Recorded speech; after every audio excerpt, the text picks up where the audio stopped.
कोडेंटाइजर के science and technology news section में आपका स्वागत है।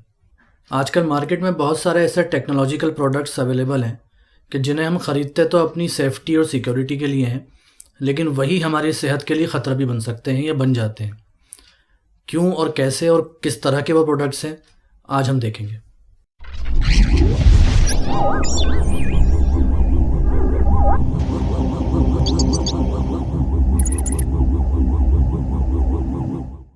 अब से तकरीबन 1 साल पहले कांग्रेस के एमपी शशि थरूर जी के गले में एक डिवाइस लटका हुआ देखा गया था और उसको लेकर मीडिया में काफ़ी सारी स्पेकुलेशंस हुई उस टाइम कि वो क्या चीज़ है ऐसी। बाद में पता चला कि वो एक एयर प्यूरीफायर था। वो एक्चुअली एक नेगेटिव आयन डिवाइस था। आप सब जानते हैं कि इलेक्ट्रिसिटी के अंदर पॉजिटिव और नेगेटिव चार्जेस होते हैं। पॉजिटिव नेगेटिव चार्जेस एक दूसरे को अट्रैक्ट करते हैं। ये चीज़ बच्चों को साइंस में भी पढ़ाई जाती है। फॉर एग्जांपल, जब हम अपने बालों में कॉम्ब करते हैं तो वो चार्ज हो जाता है। वो कॉम्ब अगर हम पेपर के करीब लेके आएँ तो वो पेपर को अट्रैक्ट कर लेता है। वो नेगेटिव और पॉजिटिव चार्जेस के बीच के अट्रैक्शन की वजह से होता है। तो यही टेक्नोलॉजी प्यूरीफायर से भी इस्तेमाल की जा रही है कि कुछ प्यूरीफायर्स ऐसे होते हैं कि वो नेगेटिवली चार्ज पार्टिकल्स रिलीज़ करते हैं हवा में, और जो डस्ट पार्टिकल्स हैं जिनकी वजह से पॉल्यूशन है उनसे वो चिपक जाते हैं और फिर हमारी जो सरफेसेस हैं, हमारी टेबल है, अलमीरा है, वो चूँकि पॉजिटिवली चार्ज होती है ज़्यादातर, तो वो पार्टिकल्स अट्रैक्ट होकर चिपक जाते हैं हमारी आसपास की सरफेसेस पे और हम उन्हें इनहेल नहीं कर पाते।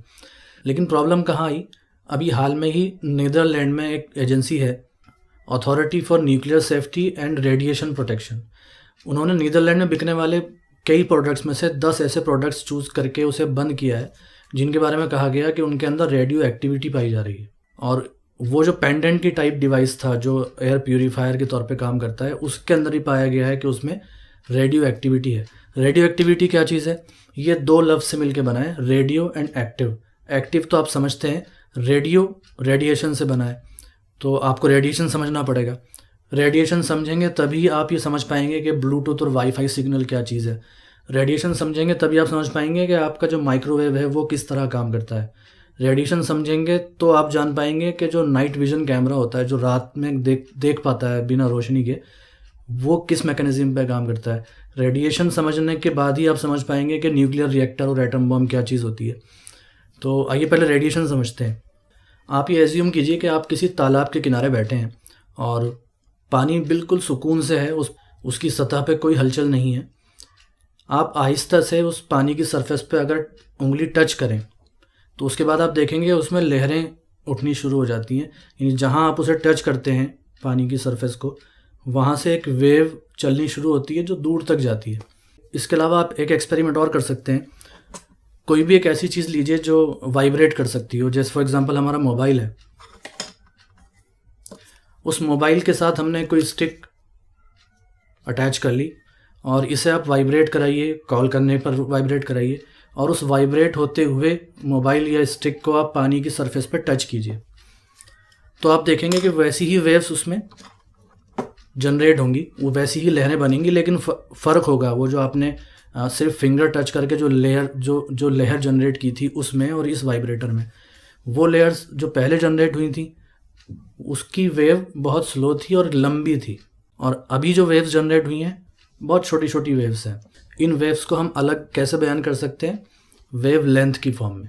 हर वेव की एक लेंथ होती है। फॉर एग्जांपल, जो पहली वाली वेव थी वो ऐसे चल रही थी, दूसरी वाली वेव ऐसे चल रही है, तो पहले वाली वेव की लेंथ ज़्यादा थी, दूसरी वाली वेव की लेंथ कम है। तो इस पानी के एग्जांपल से निकल के अब आप एनर्जी में आ जाइए। रेडिएशन एक्चुअल में क्या होता है? वो भी एनर्जी की वेव्स होती हैं, एनर्जी की लहरें होती हैं। और जिस तरह पानी में उठने वाली लहरों की अलग अलग लेंथ्स होती हैं, इसी तरह एनर्जी में जनरेट होने वाली जो वेव्स हैं, जो रेडिएशंस हैं, उनकी वेव लेंथ भी अलग अलग होती है। तो रेडिएशंस में, एनर्जी की वेव्स में, जिस किसी वेव की लेंथ लंबी होती है वो कम नुकसानदेह होती है, वो कम हार्मफुल होती है, और जिसकी वेव लेंथ छोटी होती है वो ज़्यादा हार्मफुल होती है। और ये हार्मफुल रेज़ या हार्मफुल रेडिएशन की जो रेंज है वो स्टार्ट कहाँ से होती है? अल्ट्रा वायलेट सुना होगा आपने, अल्ट्रा वायलेट से शुरू होती है। उसके बाद एक्स रेज़, गामा रेज़, ये सारे रेडिएशंस हैं जो हमारे जिस्म को बहुत ज़्यादा नुकसान पहुँचाती है।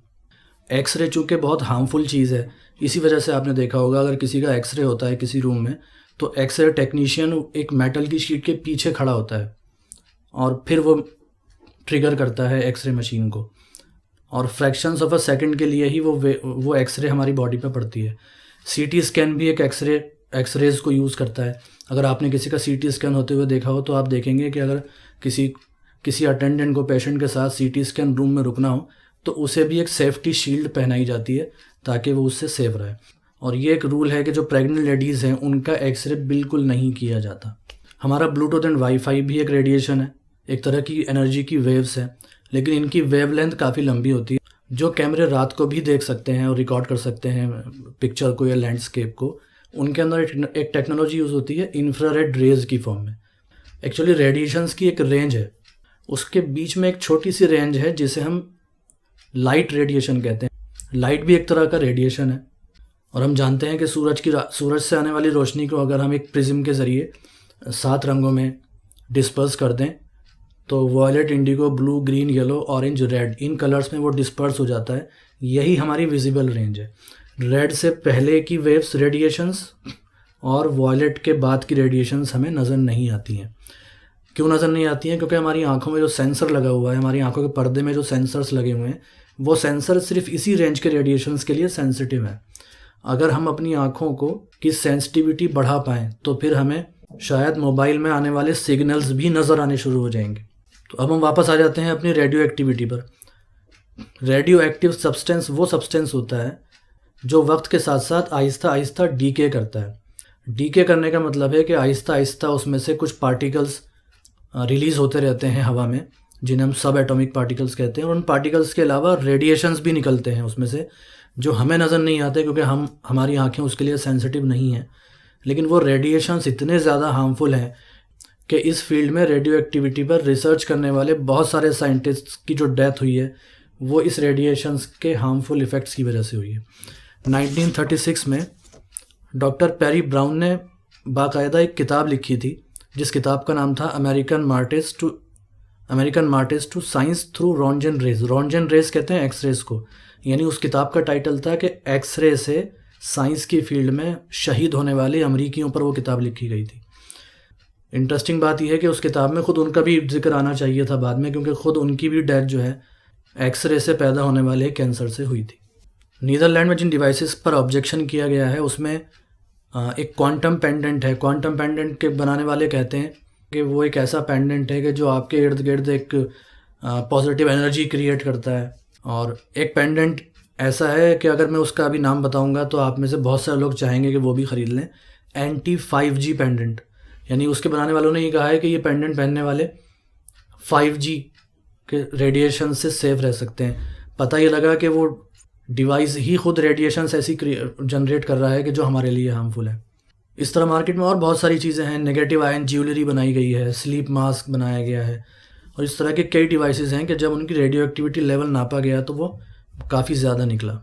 एक्चुअल में रेडिएशंस का हार्मफुल इफेक्ट दोनों तरीके से आ सकता है। या तो बहुत सारा radiations fraction of a second के लिए हमारी बॉडी पे पड़े तो भी वो नुकसान कर जाता है, या बहुत कम और मामूली सा लगने वाला रेडिएशंस के एक्सपोजर में हम बहुत टाइम तक रहें तब भी वो उतना ही नुकसान पहुंचाता है। अब आपको लग रहा होगा कि हम में से बहुत सारे लोगों ने तो ऐसा कोई डिवाइस ख़रीदा नहीं है, लेकिन अब मैं आपको कुछ ऐसी चीज़ों की लिस्ट देने वाला हूँ कि जो हर घर में पाई जाती हैं। जैसे एक चीज़ होती है स्मोक डिटेक्टर, जो धुएँ को डिटेक्ट करती है और घरों में ऑफिस में लगाई जाती है। उन स्मोक डिटेक्टर्स के अंदर अमेरिशियम नाम का एक रेडियो एक्टिव मटीरियल यूज़ किया जाता है।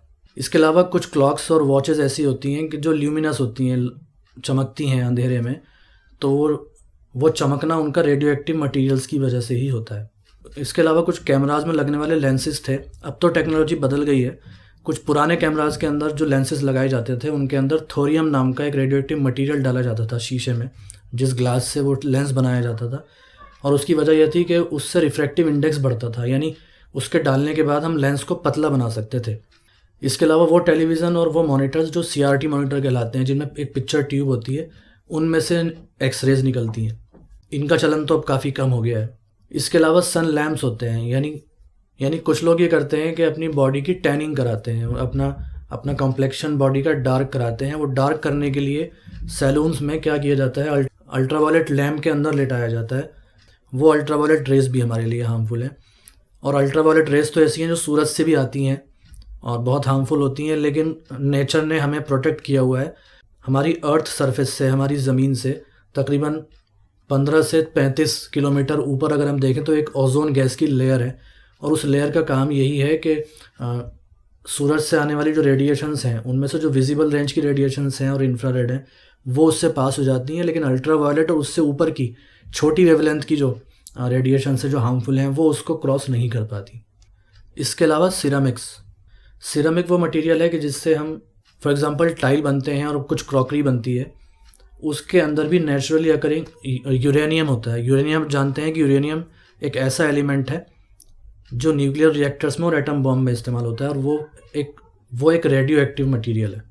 इसके अलावा फर्टिलाइज़र्स जो हम खेत में डालते हैं, जो केमिकल फर्टिलाइज़र्स हैं, उनके अंदर पोटेशियम और फास्फोरस पाए जाते हैं। पोटेशियम खुद भी एक नेचुरल रेडियो एक्टिव सब्सटेंस है, और फास्फोरस जिस ओर से निकलता है उस ओर के अंदर भी यूरेनियम पाया जाता है।